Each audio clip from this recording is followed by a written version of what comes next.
Namaste. Jai Shri Ram. And a very, very happy Independence Day to everyone here. I just loved what was written on the poster advertising today's celebrations. A vision, a mission, a dream, leading to a strong, a powerful, and a united Bharat.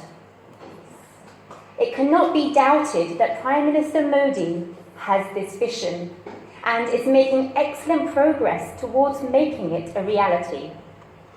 His landslide victory in May is testament to how he has delivered on his promises, catapulting Bharat up the socio-economic global rankings, reminding Bharatias to be proud of their 10,000-year-old glorious, glorious civilization, and giving strong and decisive responses to terror and threat. Just last week, Prime Minister Modi and his government took another very definite step towards making the dream of a united Bharat a reality. I am, of course, talking about the reorganization of Jammu and Kashmir and scrapping of Articles 35A and 370. It struck me that all of the events that have occurred throughout Jammu and Kashmir's history and all of the narrative around the region today create the perfect case study for understanding India 72 years after it gained independence. So what I will be doing in my talk today is taking you on a journey through Kashmir, starting tens of thousands of years ago and reaching into the future. I really hope you learn some things about the region along the way. I lost count of the number of times that I said wow as I was researching it. But what I really, really hope is that it gives you some concrete actions, ideas, energy, and inspiration to ensure that the narrative around India for future generations is not about colonial India, but about a strong, a powerful, and a united Bharat. It was due to Bhagwan's blessings that Kashmir came into existence. There was once a great lake called Satisar that covered the land that we now know as Kashmir. Satisar was an embodiment of Ma Sati and the favourite place of her husband, Lord Shiva. On the prayers of Lord Brahma's grandson, Kashyap Muni, Lord Vishnu, in his third avatar, pierced the lake with his boar tusk, and from that, the land of Kashmir, an evolution of the name Kashyap, emerged. Geological evidence corroborates that Kashmir emerged from under the water in a very sudden earthquake-like event. Unlike other religions that are constantly having to find compromises and excuses to explain what is written in their religious text based on what is discovered through science, modern-day science, Hinduism never has that problem. It only ever enhances the scientific discovery. As someone with a physics degree, I have a strong intuition that it will be Hindus who solve the most difficult big problems remaining in physics. It makes perfect sense to me that Schrödinger, the grandfather of quantum theory, admitted that he was inspired by Vedanta when conceptualizing wave-particle duality, the fundamentals of quantum theory. India is already well on its way to becoming a world leader in science and technology.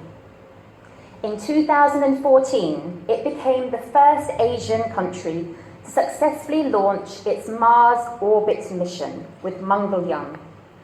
In 2017, it created world history by launching 104 satellites in a single mission. The previous record was just 37. And just a few months ago, it launched its second lunar exploration mission, Chandrayaan-2. Chandrayaan-2 was not only a global first because it will be the first probe to ever land on the lunar South Pole, But it was also a global first because the bosses of the mission were both women. This brings me back to Kashmir. It is well known that Kashmir was the centre of Shaivism, of devotion to Lord Shiva.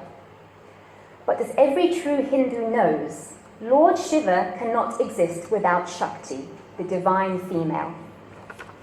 What's more, given that Kashmir was once submerged under the waters of Marsati, it is no surprise that Kashmiri pundits would revere their Kul Devi with intense devotion, considering her their mother and the source of their spiritual prowess.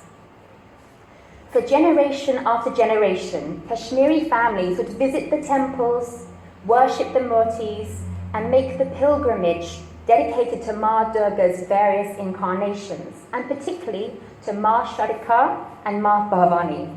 Many of these most significant temples, and particularly those in what is now Pakistan-occupied Jammu and Kashmir, were either destroyed or now lie in ruins. It is estimated that 60,000 temples have been destroyed by foreign invaders over the past 1,000 years. UNESCO has also estimated that 50,000 precious artifacts, such as murtis of Kul Devi, intensely worshipped by Kashmiri families for generations, were stolen from Bharat prior to 1989. That figure will now be much greater. In fact, $80 million of Bharat's most culturally and spiritually significant artifacts are still legally being imported into just the US every year. That is 53% of all heritage imports into the US. And that's just the legal figure. The actual figure will be much more. Since independence, only 40 of these artifacts have returned to Bharat, and not one has returned to a temple. Remember that I said 50,000 had been taken by 1989. But change is in the air. Of the 40 artifacts that have been returned since independence, 27 of those were under Prime Minister Modi's leadership. He is the first head of state to demand and personally receive stolen artifacts. Between the US, Canada, Germany, Australia, and Singapore, another 280 priceless artifacts have now been promised to India.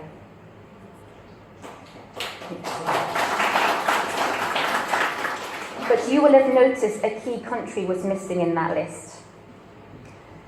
The UK refuses to even open up a dialogue on the matter.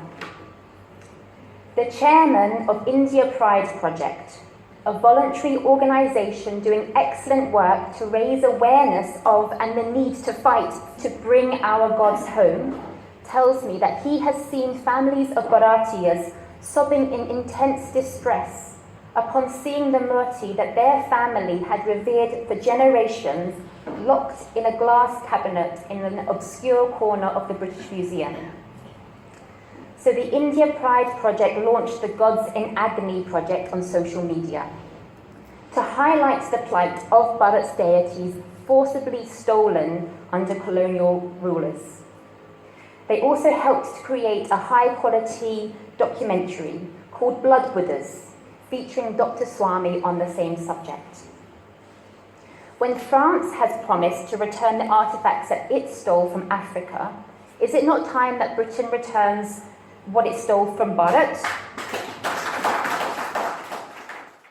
Hence my request to everyone in this room, living in the very city built with the wealth that was stolen from your ancestors' temples.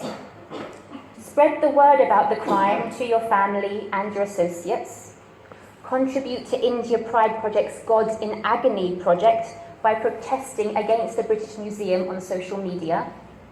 And support a screening of the Blood Buddhas documentary in the UK.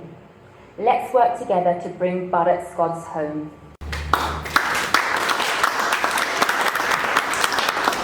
Returning to Kashmir. It's not just the incarnations of Ma Durga that are revered there. Kashmir has always been a centre for learning, and hence there are also many, many sacred sites dedicated to Ma Saraswati. Many of Bharat's most exceptional people came from Kashmir. Let me tell you about a few of them. In the 6th to 5th century BC, Paniniji was a Kashmiri grammarian who wrote the Ashtadhyayi, a treatise on the science of phonetics of Sanskrit grammar, setting the linguistic standards for classical Sanskrit. With its 3,494 rules, the grammar in Ashtadhyayi has been likened to the Turing machine, an idealized mathematical model that reduces the logical structure of any computing device to its essentials. A paper published in the scientific journal Neuroimage by neuroscientists and language experts at Harvard, Columbia, and Trento University reported unprecedented increase in brain grey matter density, literally brain power, in individuals versed in Sanskrit shlokas, as measured with fMRI. In some areas of the brain, grey matter density was almost 40% greater than in controls. Charakaji was another significant individual from Kashmir. In the 3rd century BC, he was the first physician to present the concepts of metabolism, digestion, immunity, and germs. He promoted the idea that prevention is always better than cure, and that health and diseases are not predetermined, but a consequence of lifestyle and effort. Things we all really appreciate in today's world. He revitalized and refreshed the 8th century BC encyclopedic treatise on Ayurveda to create the standard medical literature used across Bharat and most of the Middle East for the next 2,000 years. Most people don't realize that so many of the world's mathematical and scientific discoveries were first made in Bharat. The British, with their white supremacist beliefs, developed a strategy to eradicate Bharat's indigenous culture, to convert Bharatiyas into obedient Indians who would serve their purpose. This strategy proved very successful, allowing Britain to steal the equivalent of 37 trillion pounds of Bharat's wealth, plunging Bharat into poverty, and at the same time making it the mainstream belief that everything worth discovering had first been discovered in the West. The colonial narrative continues to dominate the world today. Gravity was first discovered by Newton in the 17th century, right? Wrong. Indian astronomer Brahmagupta first proposed it in the 7th century. The mathematical rule governing the orbits of the solar system's planets was first discovered by Kepler in the 17th century, right? Wrong. Elliptical orbits and accurate heliocentric periods were first proposed by Aryabhatta in 499 AD. Ellipse equations by Mahavira in 850 AD. Uniform mean planetary motion and instantaneous velocity by Bhaskara in 1150, and the first unified model for inner and outer planets by Nilakanta in the 16th century. The Kerala School of Mathematics are actually the people who discovered many critical mathematical functions that we now know of as Taylor's series, or that we credit to Euler. But in fact, in some ways, the colonial narrative is stronger in India's education system than in the West's. I was shocked to learn that my husband, who's from India, he learned in great detail about Plato, Socrates, and Western philosophers, and yet I, in a British school, didn't learn anything about any of that. At the same time, he learned nothing about any Hindu kings or about any of the Hindus or heroines throughout Bharat's glorious history. For example, Raja Lalitaditya, a Kashmiri king who created an empire spanning from Assam to Afghanistan and from Tibet to Gujarat in the 12th century. Or Rani Bida, a Kashmiri queen who, in the 11th century, created a kingdom that was so stable, so prosperous, and built hundreds of temples.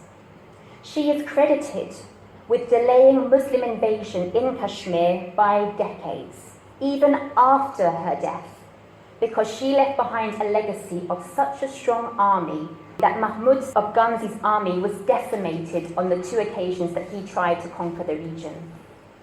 Unfortunately, an exaggerated version of the Western education system is still being taught to Indian children today, and still dictates the literature emerging from Bharat's academic institutions.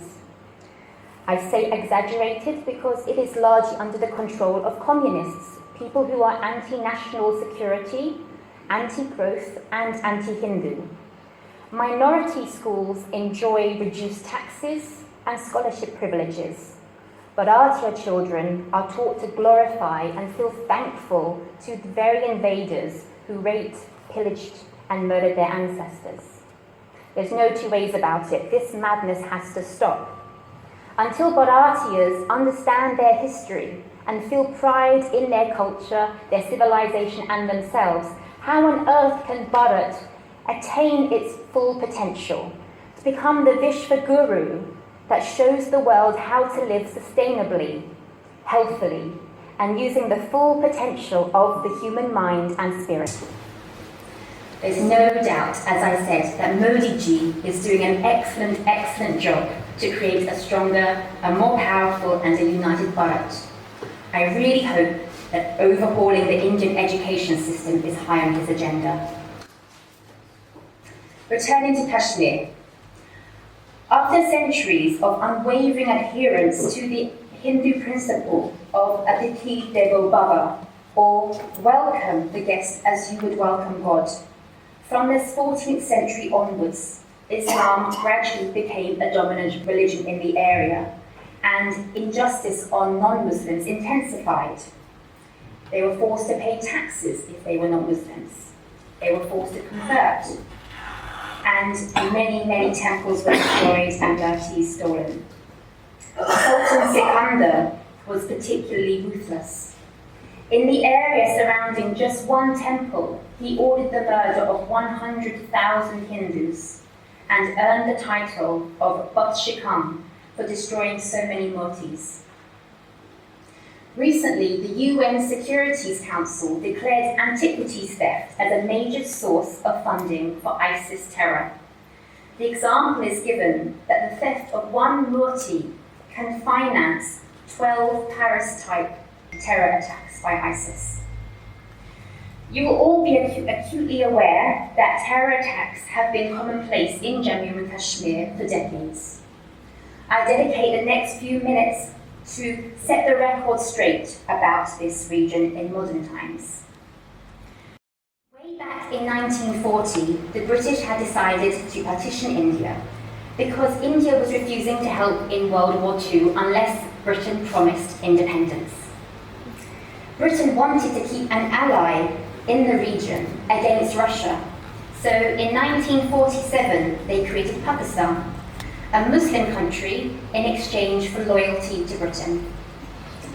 Each princely state of India was given the option to either remain in India or to join the new country of Pakistan or to become independent. British army officers played very dirty. They wanted to keep a base in the region from which they could bomb Russian infrastructural targets and access China. So they encouraged Pakistan to try to take over the state with this geographical advantage, Jammu and Kashmir. Having faced terrible violence from Pakistan, it was very obvious to the King of Jammu and Kashmir that he should join India.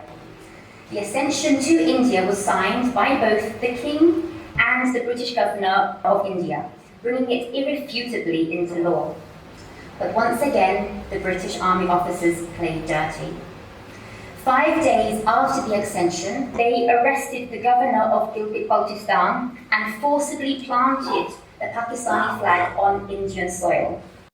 The Indian army tried its best to take back the land, but its new Prime Minister Nehru, stopped them before they could take it all back. His second big mistake was diluting the unconditional accession of Jammu and Kashmir through Articles 35A and 370. Jammu and Kashmir is as much a part of India as, say, Kent is in Britain. It is very, very wrong for it to be referred to as Indian-occupied Jammu and Kashmir. That is like saying British-occupied Kent. It's ridiculous. The only part that is occupied is Pakistan-occupied Jammu and Kashmir, and it is an illegal occupation. The land rightfully belongs to Bharat. At the end of the Bosnian War, thousands of terrorists were planted in Jammu and Kashmir by Pakistan to create instability, with the aim of reaching even further into Bharat, stealing even more land. It crushes my heart to tell you that 800,000 Kashmiri Pandits were thrown out of their homes overnight in 1990. Many Hindu women and children were raped, and all ages and genders were murdered.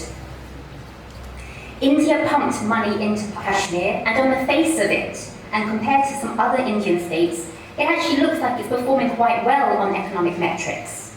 But this conceals a very dark truth, that this wealth is concentrated in the hands of a very few Muslim families and ISIS businesses. The common people, however, have not been experiencing development. It is dangerous for them to go to school. Hindus making pilgrimage, visiting the sacred temples of the region have been killed many, many times. The Raghunath Temple Library, which houses 20,000 of the rarest books on Hinduism and Bharata culture, has twice been targeted by suicide bombers. Prime Minister Modi and his government have done a very right thing, reorganising the state and bringing it under tighter central control. It has all been done without loss of life, testament to the fact that the common people have really had enough of the false narratives and the false promises. They just want peace and progress. Ladakhis are dancing. Tears are coming from their eyes with happiness. As always, the truth is a far cry from what Pakistan, the media, and even the Labour Party here in the UK are portraying. They are out making that India is violating human rights of the people of Kashmir and that they should be given a referendum. Nothing could be further from the truth. The law is very clear and prescribed by the UN. India had every right to take the decisions it did. In fact, Pakistan has passed so many acts and agreements on the land that it occupies illegally. How dare it say anything about what Bharat does with its land? I feel this is the first of many, many steps under the Modi government to bring peace and true development to the region. Crucial to this will be educating Bharatias and the world about the true history of the country. Teaching Bharatiya children about the great and inspirational people who lived, studied in Kashmir.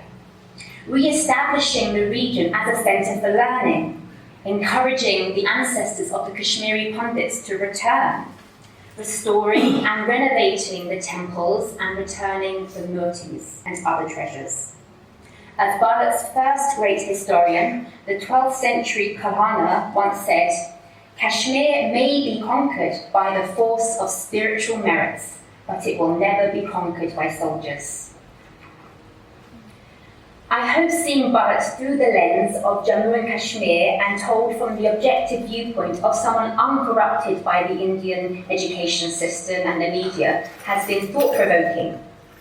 I have given you many examples of the ways that Prime Minister Modi is creating the opportunities to allow India to transform into a strong, a powerful and a united Bharat, to become a world leader and to address the injustices and wrongs faced by Hindus for 1,000 years. There is still a lot for him to do, and the resistance from the Lutyens in media and academia remains very strong. That is why it is so important that we, the people, take action to counter this. Teach your children and grandchildren about the true history of your great nation.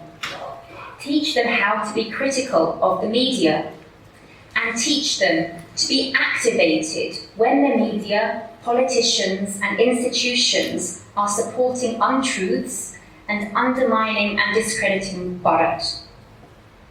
And children of Bharat, don't just aspire to be doctors and engineers.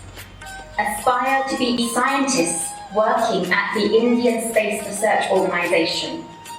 Officers dedicated to transforming Bharat's education system and returning its multis. Responsible journalists promoting the truth and seeking to empower Bharat. And responsible politicians fighting for the rights of Bharatiyas around the world. Consider moving to India. It will be the third largest economy by 2028.